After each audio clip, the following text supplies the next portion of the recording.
चलिए आज के इस बेहद दिलचस्प विश्लेषण की शुरुआत करते हैं। आज हम एक बहुत ही साधारण सी लगने वाली कहानी के अंदर छिपे हुए एक बेहतरीन बिहेवियरल केस स्टडी यानी व्यावहारिक अध्ययन की गहराई में जाने वाले हैं। ये कहानी एक ऐसे परिवार की है जिसका आलस भई अपनी चरम सीमा को भी पार कर चुका था। हम देखेंगे कि कैसे बस एक छोटा सा मनोवैज्ञानिक बदलाव सबसे जिद्दी आदतों को भी जड़ से उखाड़ सकता है। सच मानिए, ये सिर्फ एक कहानी नहीं है, बल्कि इंसानी दिमाग और हमारे स्वभाव को समझने का एक बहुत ही शानदार जरिया है। क्या भयंकर आलस का कोई पक्का इलाज मौजूद है? सच बताइए। ये एक ऐसा सवाल है जिससे हम में से हर कोई कभी ना कभी जरूर टकराता है। जब कोई अपनी जगह से हिलना तक ना चाहे तो क्या उसे एक्टिव करने का कोई अचूक तरीका हो सकता है? आज का ये विश्लेषण इसी सवाल का एक बहुत ही बेहतरीन और प्रैक्टिकल जवाब देने वाला है, और वो भी बिना कोई सस्पेंस खराब किए। तो चलिए आगे बढ़ते हैं और देखते हैं कि ये पूरी मजेदार सिचुएशन आखिर शुरू कैसे होती है। भाग 1, टूटने की कगार, जब आलस हावी हो जाता है। कहानी के सेंटर में है अनिल का परिवार। अब जरा इस घर की कल्पना कीजिए। ये एक ऐसा घर है जहां कोई अपना जूठा चम्मच तक उठाकर रसोई में रखने को तैयार नहीं है। पानी पीने से लेकर कपड़े प्रेस करने तक हर छोटे बड़े काम के लिए दूसरों पर पूरी तरह से डिपेंडेंसी। ये कोई नॉर्मल आलस नहीं था, ये तो इनका लाइफस्टाइल बन चुका था।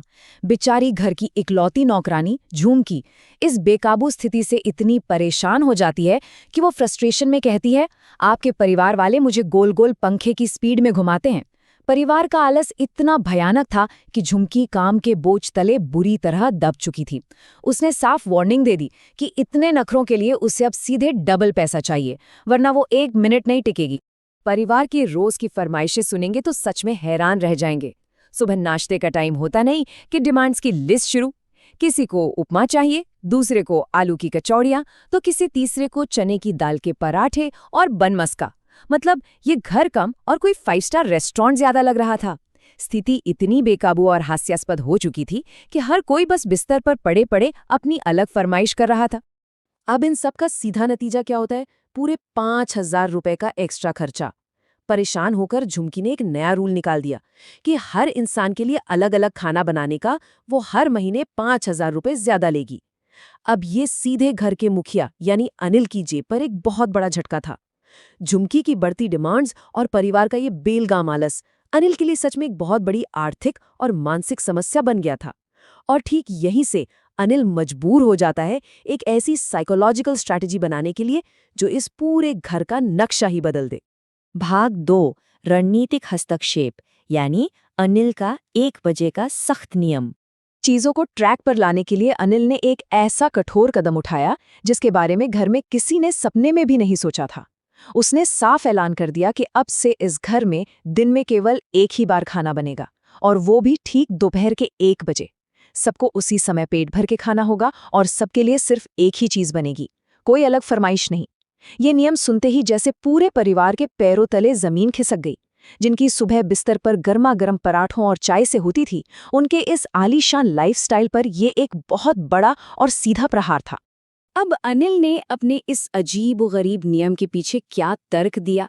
उसने सबको बड़े आराम से समझाया कि देखो, ऐसा करने से खाना एक समय बनेगा, बर्तन एक ही बार धुलेंगे, रसोई बस एक बार साफ होगी, और सबसे बड़ी बात, नौकरानी झुमकी को जो एक्स्ट्रा पैसे देने पड़ रहे हैं ना, वो पूरी तरह बच जाएंगे। बाहर से देखने पर यह बिल्कुल पैसे और समय बचाने का एक सीधा साधा उपाय लगता है, लेकिन अनिल ने बहुत ही चालाकी से अपने असली साइकोलॉजिकल प्लान को परिवार की नजरों से पूरी तरह छिपा लिया था।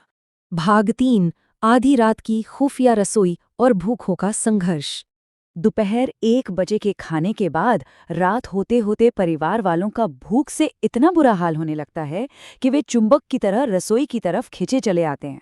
अब यहाँ से इंसानी व्यवहार में बदलाव का जो सफ़र शुरू होता है ना, वो बड़ा ही दिलचस्प है।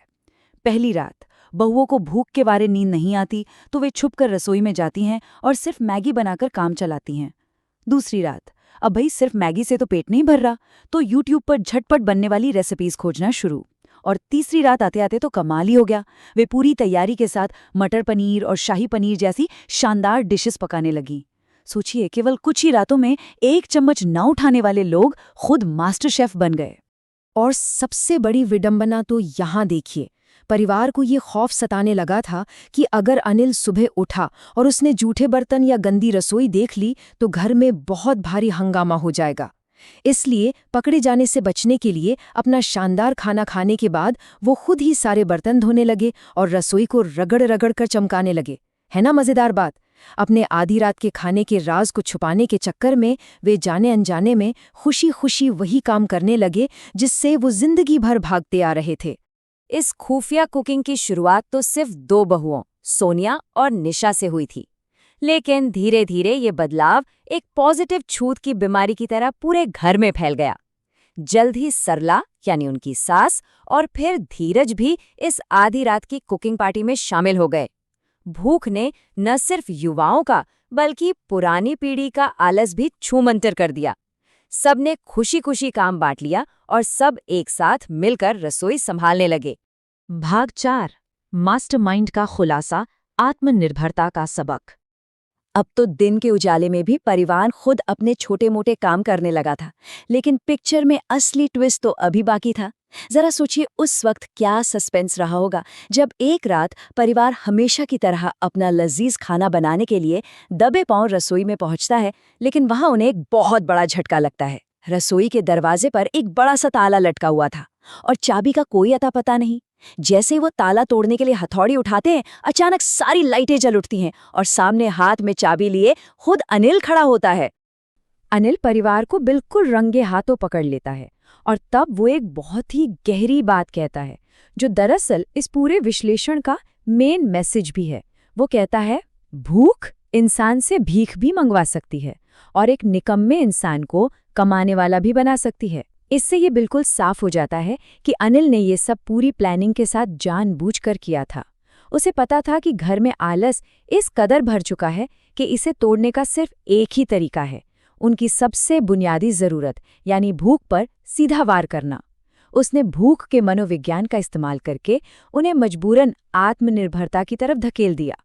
इस पूरे सफर का जो ट्रांसफॉर्मेशन है वो सच में कमाल का है। 1 बजे के नियम से पहले ये वो परिवार था जो बिस्तर पर नाश्ता मांगता था और 1 चम्मच तक उठाने को तैयार नहीं था, और नियम लागू होने के बस कुछ ही दिनों बाद वही परिवार रात में शाही पनीर पका रहा है, पूरी रसोई चमका रहा है, और सबसे बड़ी बात, अगले ही दिन उन्होंने खुद नौकरानी झुमकी को काम से निकाल दिया, क्योंकि अब उन्हें रियलाइज हो गया था कि वे अपना काम खुद करने में पूरी तरह कैपेबल हैं। शुरुआत के उस भयंकर आलस से लेकर अंत की इस गर्व से भरी आत्मनिर्भरता तक का सफर वाकई अद्भुत है। तो अंत में हम इस पूरी कहानी से क्या प्रैक्टिकल सबक सीख सकते हैं? पहला चरण, सबसे पहले उस कंफर्ट जोन को पहचानना बहुत जरूरी है जो हमें आगे बढ़ने या कुछ नया करने से रोक रहा है।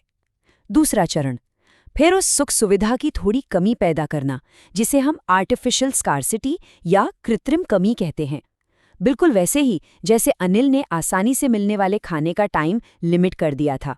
और तीसरा चरण, आवश्यकता को अपना काम करने देना। जब कोई सच्ची जरूरत पैदा होती है ना, तो इंसान खुद ब खुद एक्शन लेने लगता है।